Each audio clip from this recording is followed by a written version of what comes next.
आपके पास बहुत पैसा है, आप इंडस्ट्री लगा सकते हैं, मॉल खोल सकते हैं, शॉप खोल सकते हैं, आपकी रेपुटेशन अच्छी है, फर्स्ट रेपुटेशन पे लोग एक बार तो आ जाएंगे, लेकिन रिपीट आएंगे ये आपका प्रोडक्ट डिसाइड करेगा। कुछ ऐसा ही होने वाला है हमारे यहाँ इथेनॉल के साथ। इथेनॉल इंडिया में अब इंट्रोड्यूस किया जा रहा है, जबकि 1970s और 1980s में इसका अच्छा खासा बूम दुनिया भर में आ चुका है। उस समय पे हमारे देश के नेताओं को या लीडर्स को भी इसके बारे में जानकारी होगी, क्योंकि वो भी फॉरेन ट्रैवल्स करते थे। 1970s और 1980s में इसका एक बहुत अहम बूम आता है। 1990s में लगभग आके लोगों के सामने इसकी कोरोजन और परफॉर्मेंस प्रॉब्लम सामने आती हैं, जिसकी वजह से इसकी सेल्स गिरती हैं। इंफ्रास्ट्रक्चर कम होने की वजह से और वीकर सेल्स होने की वजह से लोग इसके तरफ से हटके वापस एक पेट्रोल या गैसोलीन गाड़ियों की तरफ चले जाते हैं। 2010 के आसपास आके कंपनीज को हैवी लॉसेस होते हैं, क्योंकि इंफ्रास्ट्रक्चर नहीं है और E85 में लोग नहीं जा रहे हैं, उसकी यूसेज नहीं हो रही है, गाड़ियों की सेल नहीं हो रही है। और 2020s में आके वापस ईवी शिफ्ट की तरफ लोग मूव कर जाते हैं या गैसोलीन की तरफ लोग मूव कर जाते हैं। Lower emissions, energy independence, cheaper fuel, ये सब पॉइंट्स लीडर्स के लिए बोलने के लिए अच्छे हैं। आप एक पॉलिटिकल मंच पे ये सारे पॉइंट्स बोलेंगे, सुनने के लिए अच्छे हैं, लेकिन प्रैक्टिकल ग्राउंड्स पे ये काम नहीं कर रहे। फ्यूल इकोनॉमी ड्रॉप होती है गाड़ियों की, प्राइस वॉलेटाइल है, क्योंकि एग्रीकल्चर पे डिपेंडेंस है और एग्रीकल्चर कभी भी सर्टेन नहीं होता। एग्रीकल्चर टोटली नेचर के ऊपर डिपेंडेंट है। कोल्ड स्टार्ट इश्यूज, ज्यादा ठंडा इलाका होगा, 10 डिग्री 15 डिग्री से नीचे अगर आप इस गाड़ी को स्टार्ट करने की कोशिश करेंगे तो प्रॉब्लम्स आती हैं। ज्यादा हीट में, ज्यादा गर्मी में अगर आप इन गाड़ियों को चलाने की कोशिश करेंगे, वहां पर कोरोजन की प्रॉब्लम आएगी, पार्ट्स वेयर एंड टेयर की प्रॉब्लम आएगी, कंपनी की तरफ से वारंटी की प्रॉब्लम आएगी, जिसकी वजह से ये ऐसे बहुत सारे ऐसे पॉइंट्स की वजह से कंज्यूमर कंफ्यूजन होता है।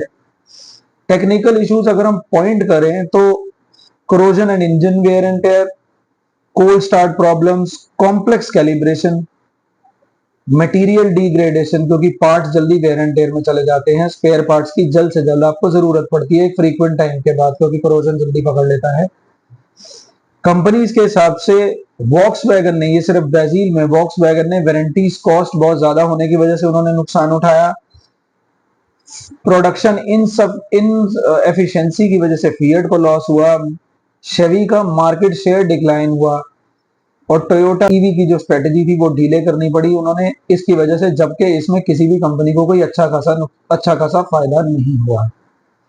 मार्केट चैलेंज में अगर हम कस्टमर की तरफ की बात करें तो इथेनॉल के प्राइस हमेशा स्विंग करते रहते हैं। कस्टमर हमेशा कंफ्यूज रहते हैं कि उनको ये गाड़ी में एफिशिएंसी मिल भी रही है, माइलेज मिल भी रही है या नहीं मिल रही है।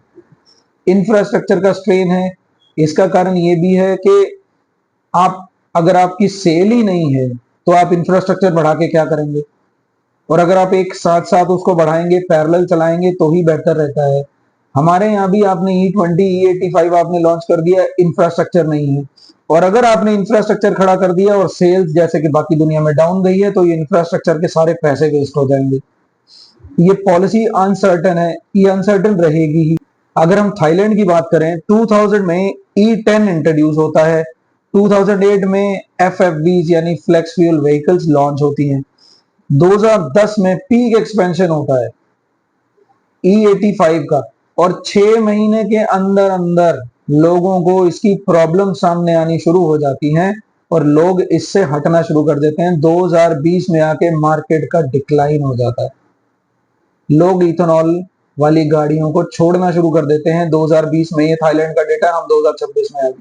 पैराग्वे में 2000 में E20 E25 लॉन्च होता है, 2010 में इंट्रोडक्शन होती है गाड़ियों की, मिड 2010 में इंफ्रास्ट्रक्चर सेटअप होता है, प्लांट्स वगैरह जो भी, और 2010 के लेट में यानी 6-7 महीने के बाद में ही इसके इश्यूज आने शुरू हो जाते हैं। सप्लाई चेन में स्ट्रेन हो जाता है, स्पेयर पार्ट्स, क्योंकि गाड़ियां ये बाहर से इंपोर्ट करते थे, यूएस पे डिपेंडेंट थे इथेनॉल और गाड़ियों के लिए भी, तो इसके स्पेयर पार्ट्स के लिए भी इनको प्रॉब्लम आती थी। कस्टमर्स का वेयर एंड टेयर जो आज कई कंपनीज के साथ हो रहा है, जैसे इलेक्ट्रिक कंपनीज में कई कंप्लेंट्स आती हैं, ओला जैसी कंपनीज में कई कंप्लेंट्स आती हैं स्पेयर पार्ट्स की, वैसी कंप्लेंट्स इनके यहाँ पे आनी शुरू हुई। और 2020 में जाके इन्होंने अपनी कंजम्पशन को कम करके बजाय इसके इसके एक्सपोर्ट पे, इथेनॉल के और इथेनॉल के स्पेयर पार्ट्स के या गाड़ियों के एक्सपोर्ट पे इन्होंने फोकस किया बजाय इसके कि अपने यहाँ पे रिटेन करने के। कुछ इंजीनियरिंग मेजर्स जो भी ब्राजील में लिए गए हैं वो है fuel system coatings to prevent corrosion.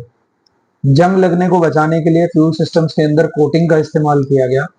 Adaptive ECU mapping की गई ताकि टेम्परेचर के हिसाब से एडजस्ट हो सके इंजन।